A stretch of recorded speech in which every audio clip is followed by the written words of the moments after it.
আসেন। আর কত দূর? এই যে কবিরাজের বাড়ি। ওই কবিরাজ, এই মানালি কবিরাজ, কারা গো? এই যে তোমার ইন্ডিয়ার থেকে হ্যাঁ।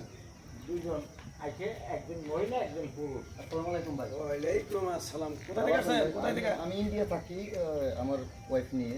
তো আপনার ভিডিওতে দেখলাম আপনি হাত দেখিয়া গণনা কইরা আপনি ভাগ্য মানে সবার কথা বলে দিতে পারেন। জি জি। তাই আমি আমি মনে মনে একটা অনেক বড় একটা আশা নিয়ে আসছি।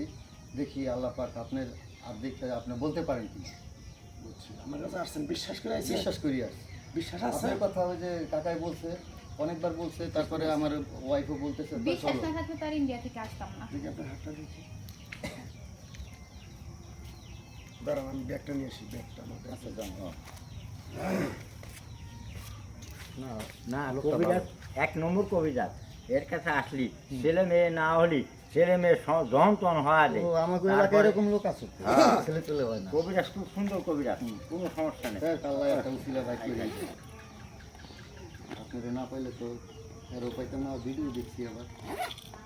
মাশাআল্লাহ ভালো কাজ করে। ইন্ডিয়া কোথায় থাকেন আপনারা? আমি ওই যে বোম্বাই আছে না, মেন শহরে। মেন শহরে থাকেন। আপনার নামটা কি? আমার নাম সোহাগ। মিশা কথা বলবেন না। না, অরিজিনালি আমার মা বাপের সোহাগ। আপনি হিন্দু না মুসলমান? আমি মুসলমান। মিশা কথা বলবেন না, মুসলমান। সত্য সত্য বলুন। সত্যি। মিথ্যার কোনো আশ্রয় নিবি না তো? না না। একবার কর বিসমিল্লাহ, বিসমিল্লাহ। একবার কর সুবহানাল্লাহ। সুবহানাল্লাহ। আমি যা কমু কথা কাজে যদি মিল হয়, সত্যটা সত্য বলবি, মিথ্যার কোনো আশ্রয় নিবি না। বুঝতে পারছ? ইনশাআল্লাহ। আল্লাহ রাগ হাফেজ। করলি? না না। তুই যে তো ইন্ডিয়া থেকে আমার বাংলাদেশে আসছিস দেখা করতে, পরে 4-5টা কথা বলে দিয়ে যাই, তোর ভবিষ্যৎটা খুবই খারাপ, অন্ধকার। যে কাজে হাত দেস ওই কাজটা সফলতা করতে পারস না, হাত থেকে পিছন থেকে তো ফিরে আসে। কথাটা ঠিক না ব্যাঠি? কথা তো ঠিক ভাই, কিন্তু মনে করেন আসলে যা ভিডিও দেখতেছে তাই সত্যি। হ্যাঁ সত্যি ভাই। রাগ করলেন? না ভাই, রাগ আপনি করিনি। এমন একটা ব্যক্তি যখন পকেট বোঝায় টাকা থাকে, আশেপাশে বন্ধু বান্ধব আত্মীয় স্বজন গ্রামবাসী থাকে। যখন পকেটে টাকা নাই তখন আত্মীয় স্বজন তো দূরস্থান, কাছের বন্ধু বান্ধবও থাকে না। কথাটা ঠিক না ব্যাঠি? ঠিক ভাই। রাগ করলি? না ভাই। তোর মনটা খুবই সরল সোজা।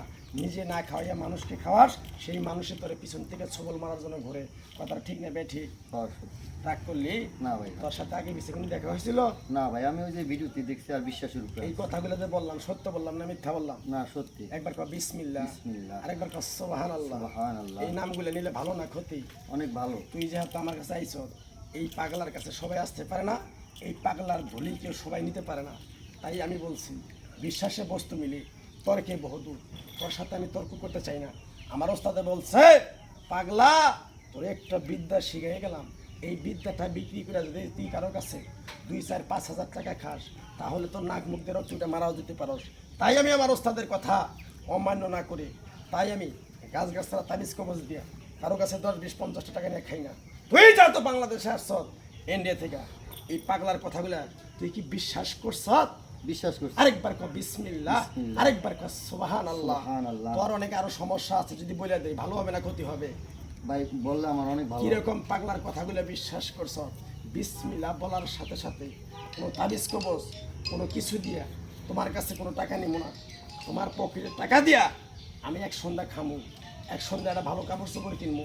তুই দিতে পারবি? ইনশাআল্লাহ পারবো। মানে বুঝতে পারছি তোর মনটা খুবই সরল সোজা। মানুষকে 10 টাকা দেস, তখন চাইতে গেলে তখন ওই মানুষের সাথে তোর ঝগড়াঝাটি হয়ে যায়, মারামারি হয়, মন কালাকালি হয়, বন্ধু বান্ধবের সাথে মিল থাকে না। কথাটা ঠিক না বে ঠিক? ঠিক। তুই বিপদে বলে কোনো কুত্তার বাচ্চা তাকায় না, ঠিক না বে ঠিক? হ্যাঁ সব মানুষ রাগ তো মানুষ করলি? না। তোরে বিসমিল্লাহ বলার সাথে সাথে তোর পকেটে টাকা দিয়ে বলছি খামু। আমার ওস্তাদে বলছে চায়া খাবি পেটে আটপো না পাগলা, চুরি করে খাবি পেটে আটপো না। তাই আমি পাগলা, মানুষকে চাইলে মানুষ দেয়, দেয় কিনা দেয়? দেয় অবশ্যই। আমি জোর করে নিতে পারতাম না? আমি গাছ গাছাতে টাকা নিতে পারতাম না? হ্যাঁ, পারতেন। আমি মাটির উপরে দাঁড়ায় বললাম আমি মুসলমানের সন্তান, তোর কাছে যদি ধোকাবাজি দিয়ে যদি তোর কাছে 10-20 হাজার টাকা খাই, আমি উপরে আল্লাহর কাছে ঠেকা থাকবো। বিষয়টা বুঝতে পারছ? হ্যাঁ ভাই। কিরকম বিশ্বাস করছ এই পাগলার কথাটা? তোর টাকা দিয়ে খামো, তোর টাকা দিয়ে 2 দিন চলবো, তুই আমার 2,000 টাকা বাড়ি করে দেখাইতে পারবি? হ্যাঁ। পরে আমি 2 কোটি টাকার সম্মান দেবো, লাগবো না? বুঝতে পারছি। তোর কাছে যদি গায়ের শার্টটাও চাই তুই দিয়ে দিবি, সবই দিবি, পাগলারে দিবি না? অবশ্যই। তোর মনটা খুবই ভালো, বুঝতে পারছি কিরকম বিশ্বাস করছ। বিসমিল্লাহ বলার সাথে সাথে পকেটে হাত দিয়ে আমার 2,000 টাকা বের করে দেখা, তোরে 2 কোটি টাকার একটা সম্মান করে যাব। এই পাগলার জিনিস সবাই নিতে পারে না, সবার লস 2000 না ভাই 5000ই দিলাম। 5000 দিছেন, বিশ্বাস করে দিছেন? হ্যাঁ বিশ্বাস। জোর করে নিছি না ভাই কাইরে নিছি? ভালো হইলে আমি 10 দাবি আছে তার প্রতি, একবার কর সাবিনিল্লাহ। সাবিনিল্লাহ। তোরে জিনিসটা দিমু, দিয়ে একটা ধমক দিমু, পিছন দিকে তাকাবি না, তাহলে কাজ হবে না, বুঝতে পারছ? হ্যাঁ। রাগ করলি? না ভাই তোর আরেকটা সমস্যা আছে বলে দিয়ে যাই, তুই যখন অন্ধকার রাস্তায় একা একা চলাফেরা করস, হাঁটা করস, পিছনে জানি কিরকম একটা বিশাল একটা শব্দ হয়, মানে মানুষ পিছনে আসে। তাকায় দেখস কিচ্ছুই নাই, কথাটা ঠিক না ব্যাঠি? সঠিক। রাগ করলি? না ভাই। যদি এটা আল্লাহ মুক্তি করে আমার জন্য দোয়া করবি ইনশাআল্লাহ। কিরকম বিশ্বাস, জিনিসটা হাতে দেওয়ার পরে পিছন দিকে তাকাবি না, ধমক দিম চলে যাবি, যা যাও কাকা যাও, কাকা যাও পিছন দিকে তাকাবি না, করোনা কেন 2000 নিশ্চিত